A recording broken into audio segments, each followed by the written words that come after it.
Hi friends, welcome to Vani వంటిల్లు.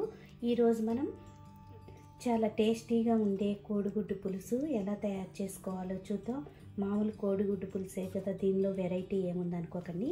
దీనిలో వెల్లుల్లి రెబ్బలు కొంచెం ఎక్కువగా వేసి ఈ పులుసును తయారు చేసుకుంటే తినేటప్పుడు ఎంతో కమ్మగా అనిపిస్తుంది. కోడిగుడ్డు పులుసు ఎలా తయారు చేసుకోవాలో చూద్దాం. ముందుగా మీకు కావాల్సినన్ని కోడిగుడ్డుల్ని ఇలా ఉడకబెట్టుకుని పైన పెంకు తీసేసి ఇలా పక్కన పెట్టుకోండి. మన కోడిగుడ్డు పులుసుకి కొంచెం ఉల్లిపాయ ఎక్కువ పడుతుంది. 4-5 మీడియం సైజు ఉల్లిపాయల్ని ఇలా ముక్కలు కోసి తీసుకోండి. ఇప్పుడు స్టవ్ ఆన్ చేసుకుని ఒక బాండీ పెట్టుకుని దానిలో 4 స్పూన్లు ఆయిల్ వేసుకోండి. ఆయిల్ వేడయ్యాక కొద్దిగా ఆవాలు వేసుకోండి, జీలకర్ర వేసుకోవాలి. దీనిలో 5-6 వెల్లుల్లి గబ్బాలు వేసుకోండి.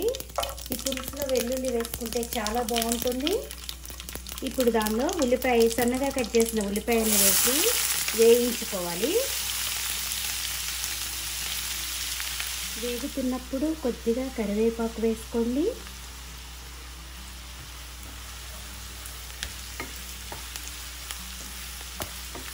ఈ ఉల్లిపాయని ఇప్పుడు బాగా వేయించుకోవాలి.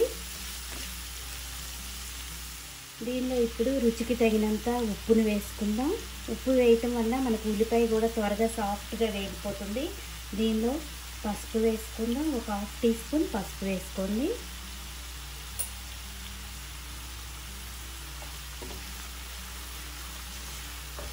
మూత పెట్టి ఇప్పుడు ఈ ఉల్లిపాయని బాగా వేగనివ్వండి. ఉల్లిపాయ వెల్లుల్లి చూడండి ఇలా మనకి బాగా వేగిపోయింది. ఇప్పుడు దీనిలో 2-3 పచ్చిమిరపకాయలను వేసుకోండి. దీనిలో కట్ చేసి పెట్టుకున్న టమాటాని వేసి బాగా సాఫ్ట్గా అయ్యే వరకు వేయించుకుందాం. ఇలా టమాటో బాగా ఉడికిపోయాక మీ స్పైస్ని బట్టి కారం వేసుకోండి. నేను ఇట్లా 1 టీ స్పూన్ కారం వేస్తున్నాను. ఇప్పుడు దీనిలో మనం తీసి పెట్టుకున్న చింతపండు రసాన్ని వేసుకోవాలి.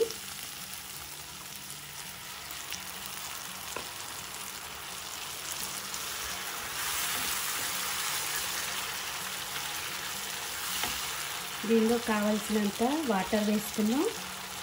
1 కప్పు వాటర్ని వేసుకోండి.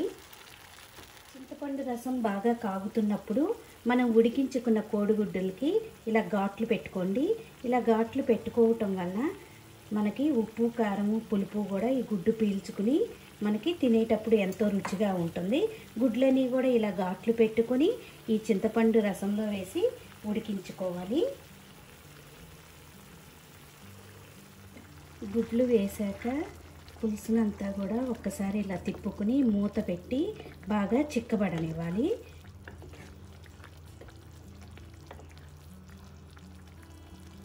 ఇలా ఉడుకుతున్నప్పుడు చాలామంది బెల్లం వేసుకోరు, మేము బెల్లం వాడతాము. ఆంధ్ర వైపు బెల్లం యూజ్ చేస్తారు. ఈ బెల్లం వేసుకుంటే కోడిగుడ్డు పులుసు చాలా రుచిగా అనిపిస్తుంది. ఇట్లా ఉడికేటప్పుడు కొద్దిగా బెల్లాన్ని వేసుకోండి. ఇప్పుడు మూత పెట్టి దీన్ని ఇంకా ఆయిల్ కొద్దిగా పైకి వచ్చే వరకు కూడా చిక్కబడినివ్వాలి. మీకు బెల్లం ఇష్టం లేకపోతే స్కిప్ చేసినా పర్వాలేదు. చూడండి, కూర చిక్కబడింది. గుడ్డు కూడా మనకి ఉప్పు కారం పీల్చుకుని రంగు కూడా మారింది కదా. ఇప్పుడు మనం దించబోయే ముందు సన్నగా కట్ చేసి పెట్టుకున్న కొత్తిమీర వేసుకుందాం. ఎంతో టేస్టీగా ఉండే గుడ్డు పులుసు రెడీ అయిపోయింది. మీకు తినేటప్పుడు ఆ వెల్లుల్లిపాయలు తగులుతూ ఎంతో రుచిగా అనిపిస్తుంది. వెల్లుల్లిపాయలు ఎక్కువ వేసుకుంటే మీరు ఒక్కసారి ఇలా ట్రై చేసి చూడండి. ఈ వీడియో మీకు నచ్చినట్టయితే ఒక లైక్ చేయండి, షేర్ చేయండి, కామెంట్ చేయండి. మరిన్ని వీడియోల కోసం వనీ వంటిల్ని సబ్స్క్రైబ్ చేసుకోండి. Thank you for watching.